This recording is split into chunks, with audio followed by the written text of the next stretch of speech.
그러니까 내곡동 땅 그린벨트 해제해달라고 가장 강력하게 요청한 건 서울특별시였다는 것.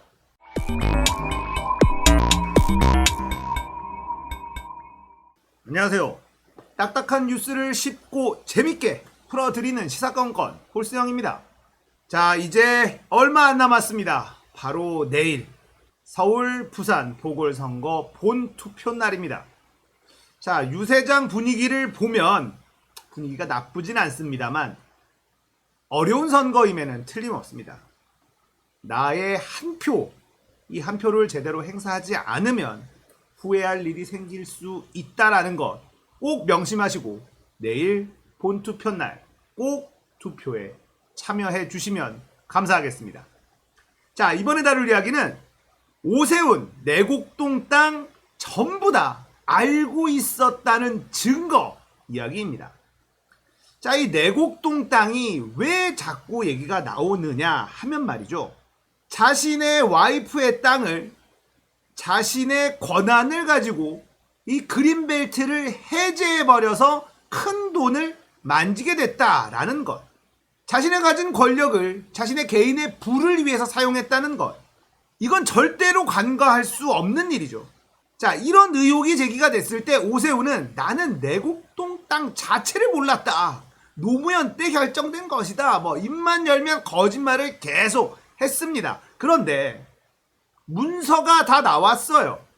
어떤 문서가 나와 있는지 이 문서를 들여다보면 오세훈이 적극적으로 자신의 와이프의 땅을 개발하려고 했었던 정황이 고스란히 나옵니다. 그리고 내곡동 땅을 아예 몰랐다라는 것은 새빨간 거짓말임이 드러납니다. 자, 그 증거 자료 보겠습니다. 자, 네티즌이 이 문서들을 가지고 깔끔하게 정리해 놓은 것이 있어서 공유 드립니다. 자, 오세훈 서울시장 임기 2006년 7월 1일부터 2011년 8월 26일까지 먼저 이 임기 확인하시고 2007년 4월 18일에 오세훈 서울시는 내곡동도 사업지구 그린벨트 해제 지역에 포함시켜달라고 요청을 했다. 자, 이 문건 확인해 보겠습니다. 자, 서울특별시에서 작성한 문건입니다. 수신자는 건설교통부 장관, 택지개발팀장. 제목은 국민임대주택단지 예정지구 내곡 신내 3지구 지정에 따른 협조. 자, 이렇게 돼 있고요. 자, 보시면 내곡 신내 3지구 국민임대주택단지 예정지구에 대하여 조정을 조건으로 추가 편입, 내곡을 추가 편입하는 조건으로 심의된 내용에 대하여 보고 준비 중이다. 이런 문건입니다. 그러니까 원래 계획이 없었던 자신의 마누라 땅, 이걸 추가 편입시켜야 된다는 보고서예요. 그걸 건설교통부에다가 보냈다는 겁니다. 서울시가 적극적으로 내곡동 땅 여기 그린벨트 해제해야 됩니다 라고 요청을 한 문건입니다. 자, 2009년 4월 오세훈은 보금자리 주택부지 보고를 받았습니다. 오세훈 서울시장 전자결재한 문건입니다. 나는 몰랐다라는 게 새빨간 거짓말임이 드러나는 증거입니다. 자, 보시면 서울시 개발 제한 구역 내 보금자리 주택부지 검토 보고 문서 번호 나와 있고요. 결재일자 2009년, 방침번호 서울특별시장 방침, 주택국장 김효수, 서울특별시장 오세훈 나와 있죠. 서울시 개발 제한 구역 내 보금자리 주택부지 검토 보고 2009년 4월입니다. 자, 2009년 4월에 서울시가 참여한 문서에 그린벨트 해제 지역을 명시한 문건입니다. 자, 2020년 수도권 광역 도시계획. 자, 2020년까지 이런 식으로 수도권 광역 도시 계획을 하겠다. 국토해양부, 서울특별시, 인천광역시, 경기도 함께 참여한 그런 문건인데요. 서울시가 참여한 거예요. 여기를 보면 2009년 4월에 개정돼 있는 거죠. 서울시 그린벨트 해제와 관련한 개발 제한구역 조정 내용 이미 명기 건설교통부 장관과 서울특별시장, 인천광역시장, 경기도지사가 공동으로 입안하게 되어 있습니다.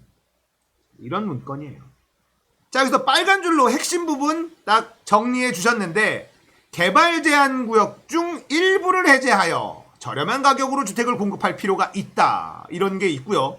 자, 보시면 수도권 광역계획건의 국책사업, 서울 내곡, 서울특별시 서초구, 여기에 이 오세훈의 마누라 땅이 들어가 있는 걸 확인할 수가 있습니다. 자, 2009년 8월 서울시는 국토부에 보금자리 주택지구를 제안을 합니다. 오세훈 마누라 땅, 내곡동 땅이 포함된 이 주택지구를 제안을 해요. 서울시가 가장 적극적으로 내곡동 땅 풀어주세요라고 제안을 한 서류입니다. 자, 수신자 국토해양부 기획총괄과 되어 있고요. 시기는 2009년 8월 7일 내곡지구의 한 개 지구에 대하여 보금자리 주택 건설 등에 관한 특별법 6조 2항에 의거 보금자리 주택지구 지정 제안서가 접수되어 부침과 같이 제출하니 조치하여 주시기 바랍니다. 이게 뭐냐? 서울 내곡 보금자리 주택지구 지정 제안서 일부, 서울특별시장 도장까지 찍혀 있죠. 그러니까 내곡동 땅 그린벨트 해제해달라고 가장 강력하게 요청한 건 서울특별시였다는 것. 그리고 서울특별시장 직인 찍혀 있습니다. 그런데 오세훈은 여기 보시면 전결주택국장 요렇게만 나오잖아요. 전결한 것이다, 나는 모른다 라고 하는데 말이 안 되죠. 자, 2009년 10월 내곡동은 보금자리 주택지구로 확정이 됩니다. 오세훈 마누라 땅도 포함이 되죠. 2010년에서 2011년 사이 SH로부터 보상금을 받습니다. 평당 270만원으로 총 36억 5천만 원. 오세훈은 모든 진행 과정 보고를 받았다. 자, 이래도 나는 모른다. 기억 앞에 겸손해야 한다. 그게 무슨 중요한 것이냐. 본질은 그게 아니다. 이러면서 대답을 회피하면서 거짓말만 일삼고 있습니다. 자, 평당 270만 원으로 보상을 받은 이 과정도 문제가 있습니다. 보통 국가에서 개발 이슈로 땅을 수용을 할 때 땅값을 정하잖아요. 이 땅값을 정할 때 세 군데가 참여를 합니다. 첫 번째, 땅 주인. 자, 땅 주인들은 땅값을 많이 받고 싶겠죠. 자, 두 번째, 개발 주체. 개발 주체는 이 내곡동 땅은 SH입니다. 자, 그리고 이 관련 지자체, 서울시죠. 자, SH나 서울시는 땅을 수용할 때 싸게 하고 싶을 것이고 땅 주인들은 비싸게 팔고 싶을 것입니다. 하지만 2대1이잖아요. 보통 개발을 하려는 쪽은 당연히 저렴하게 땅을 수용을 해야 저렴한 가격으로 아파트를, 주택을 공급할 수 있으니 당연히 땅값을 깎아야 되는 게 인지상정이겠죠. 2대1이니까 땅값이 보통 많이 깎입니다.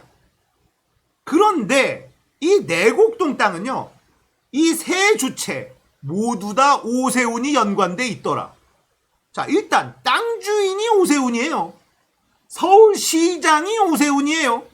SH도 서울시 겁니다. 자, 땅값을 정하는 이 세 주체에 모두 오세훈이 연관돼 있다. 그래서 내곡동 땅을 수용할 때 다른 땅을 수용하는 것보다 훨씬 높은 가격으로 수용됐다라는 게 이 바닥의 정설입니다. 이런 사람이 서울시장이 또 되겠다고요? 자, 오세훈의 거짓말은 한도 끝도 없습니다. 나경원과의 경선에서는 저는 광화문에 한 번도 빠지지 않고 나가서 함께 했습니다 라고 얘기를 했습니다. 박영선 후보와의 토론회에서는 한 번 나가서 연설했다 라고 얘기를 했습니다. 그리고는 태극기 집회 가서 연설하는 것이 그게 잘못된 겁니까? 라고 이야기를 합니다. 자, 태극기 부대에서 연설한 건 아무 잘못이 없다라고 이야기를 하고 있는데, 이런 사람이 서울시장이 된다면 광화문은 태극기 부대들이 매번 집회를 하게 되는 그런 일이 벌어지지 않을까요? 태극기 부대와 함께하는 사람이 서울시장이 된다는 것 생각하기 어렵습니다. 너무나 극단적인 말을 일삼는 그런 사람들이거든요. 이런 사람이 서울시장이 된다면 아우 끔찍한데요. 자, 경찰에서 오세훈 수사 착수에 들어갔다라는 소식입니다. 용산 참사 허위사실 유포. 자, 용산 참사 철거민들의 과도한 폭력적 저항이 본질이다. 이렇게 얘기한 오세훈입니다. 오세훈에게는 서울시는 강남과 비강남, 자신에게 이익이 되는 사람과 그렇지 않은 사람 이렇게만 나뉘지 철거민들이나 일반 서민들은 오세훈에겐 안중에도 없다라는 걸 드러나게 만드는 그런 발언이었죠. 자, 이 발언으로 시민단체가 고소고발을 했고요. 이건 말고도 한 20여 군데 시민단체가 오세훈의 거짓말 때문에 고소고발을 한 상황이라고 해요. 검찰의 수사는 불가피합니다. 이길 수 있을까요? 확신할 수 없습니다. 질 수도 있습니다. 그래서 불안합니다. 반드시 투표해야 합니다. 한 표가 소중한 순간입니다. 자, 지금 유세 현장을 보면 박영선, 오세훈 이 두 후보 간의 현장 분위기는 차이가 좀 나긴 합니다만 그렇다고 이기는 건 아니거든요. 부산 쪽 김영춘과 박형준의 유세 현장도 분위기는 김영춘 쪽이 조금 더 좋아 보이기는 합니다. 그렇다고 선거에 이기는 건 아니죠. 반드시 투표해야지만, 행동해야지만 이길 수 있다. 노무현 대통령의 이 말을 끝으로 오늘 영상 마무리하겠습니다. 민주주의 최후의 보루는 깨어있는 시민들의 조직된 힘입니다. 오늘 이야기는 여기까지입니다. 공감되셨다면 구독, 좋아요, 알림 설정 부탁드릴게요. 감사합니다.